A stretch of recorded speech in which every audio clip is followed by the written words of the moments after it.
My name is Maya McGuire, and I am an educator with Florida Sea Grant at the University of Florida. As a marine biologist, I study things that live in the ocean.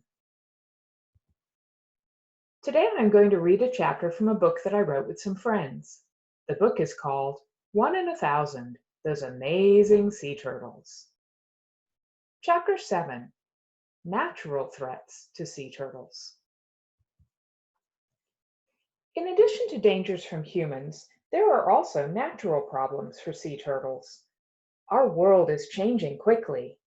Some changes may not be good for sea turtles. You have already learned that temperature affects baby sea turtles. Remember, girls are hot, boys are cool? Storms and high tides can make it hard for turtles to build nests. There are other things that are happening in the oceans.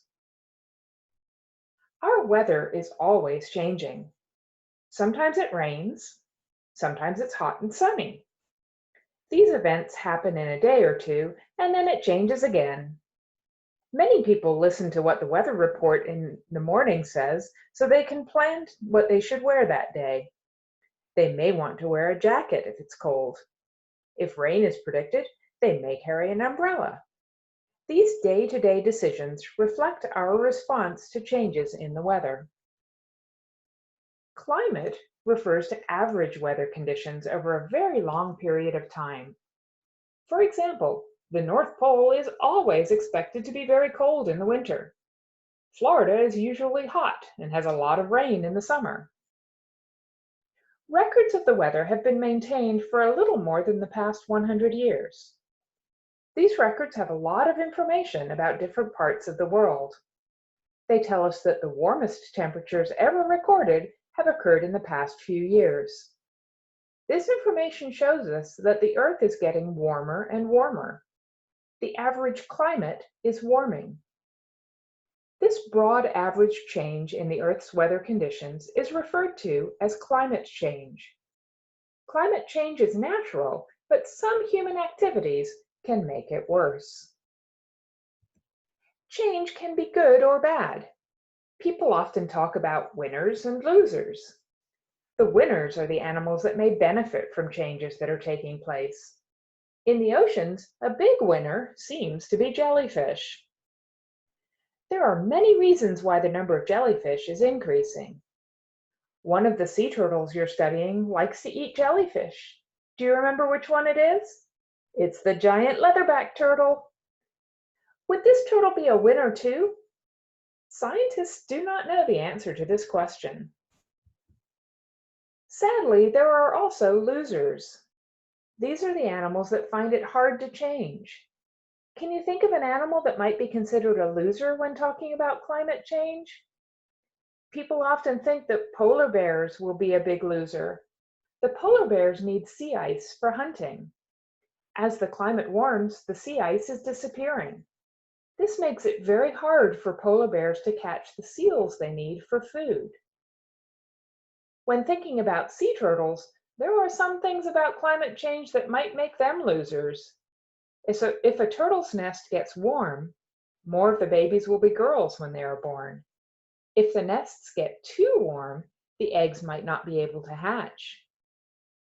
Sea turtles lay their nests in the spring. Hatchlings enter the ocean in the summer. The environment has to be just right for these important events to go well. We do not know how changes in the climate will affect sea turtle nesting.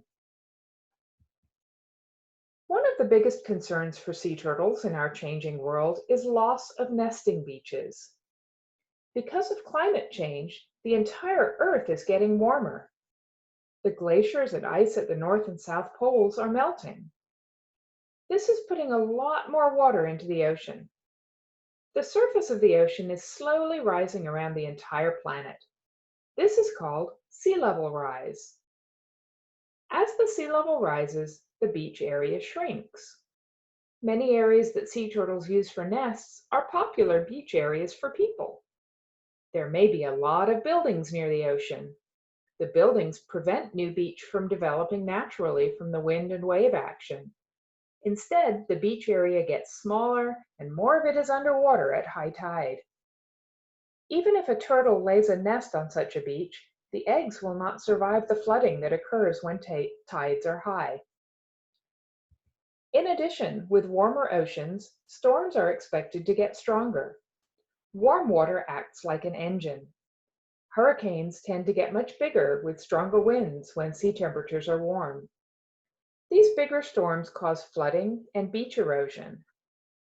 This means that a lot of the remaining beach is washed away each time there is a big storm event.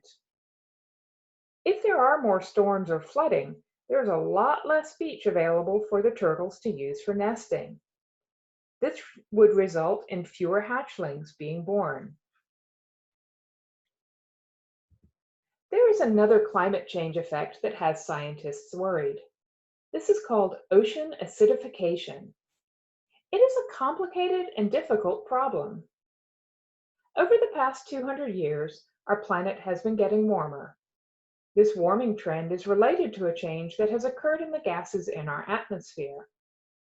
Over the past 200 years, we have had a very large increase in the amount of carbon dioxide in our air. Carbon dioxide is the gas that leaves your lungs when you breathe out. Carbon dioxide also comes from the tailpipes of cars. It is released by some factories. There are both natural and man-made sources of carbon dioxide. Pure carbon dioxide is poisonous. It also traps the heat from the sun. This is called the greenhouse effect. Carbon dioxide acts like a blanket and holds heat closer to the surface of our planet, making it warmer. Carbon dioxide is a gas, but it is also causing changes in our ocean. Carbon dioxide mixes into water very easily. Over the past 2 centuries, the ocean has absorbed a lot of carbon dioxide. About 1/3 of the carbon dioxide that has been released into our atmosphere is now in the ocean. This has been very helpful in keeping the extra gas out of the air. Moving carbon dioxide into the ocean has slowed climate change somewhat. The increase in carbon dioxide in the ocean is causing another problem, though. When mixed into water, carbon dioxide acts like an acid. Examples of acids that you may have at home are orange juice and vinegar. Acids are substances that have a pH less than 7. The pH scale goes from 1 to 14. It is used to measure acids and bases. Anything with a number below 7 is called an acid. Anything with a pH value greater than 7 is called a base. Plain water is neutral and has a pH of exactly 7. The ocean is supposed to be a little bit basic. It should have a pH value of 8 or even a little higher. In aquariums for saltwater fish, we usually want a pH of about 8.3. In the past 50 years, the amount of carbon dioxide in our ocean has really increased. Humans burn a lot of coal, oil, and gas to make energy. This produces lots of carbon dioxide. The increased carbon dioxide levels have caused the pH of the ocean to start to change. This could be a really big problem. In some areas, the pH has started to drop, and some animals are struggling. The decrease in ocean pH is expected to continue and get worse in coming years. The ocean is huge, so it takes a very long time for things to change, but the water is slowly becoming more acidic. This could be very bad for many animals and for people too. Some types of rock dissolve in acids. A very important example is limestone. This is the material that makes up the hard surfaces of corals and seashells. It is also in the shells of crabs and many types of plankton.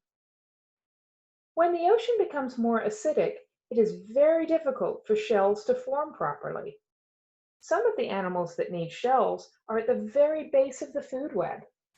If they cannot make their shells, they do not survive.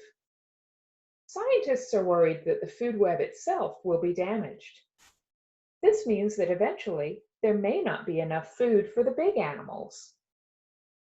Several of our sea turtles eat shellfish, crabs, and other shelled animals from the bottom of the sea. Loggerhead and Ridley sea turtles eat these animals. Hawksbill turtles eat sponges that mostly grow on coral reefs. Humans like to eat some of these animals too. Ocean acidification may mean that there will be less clams, oysters, crabs, and shrimp for everyone. Another natural problem is called harmful algal blooms, or HABs. A bloom occurs when tiny algae that live in the water column start to grow very, very quickly. Sometimes there are so many algae that the water turns color. Bright green and reddish-brown algal blooms are not unusual. The blooms are sometimes called red tide. Some of these algae can release harmful chemicals into the water. The chemicals can then get into the air. When these algae form blooms, they are called harmful algal blooms. HABs can make many animals very sick, including sea turtles and humans. These chemicals get into animals that eat the algae. They can also stick to the surface of plants. Animals that eat poisoned fish or plants can get sick and die. Red tide is an important cause of sickness in wild sea turtles.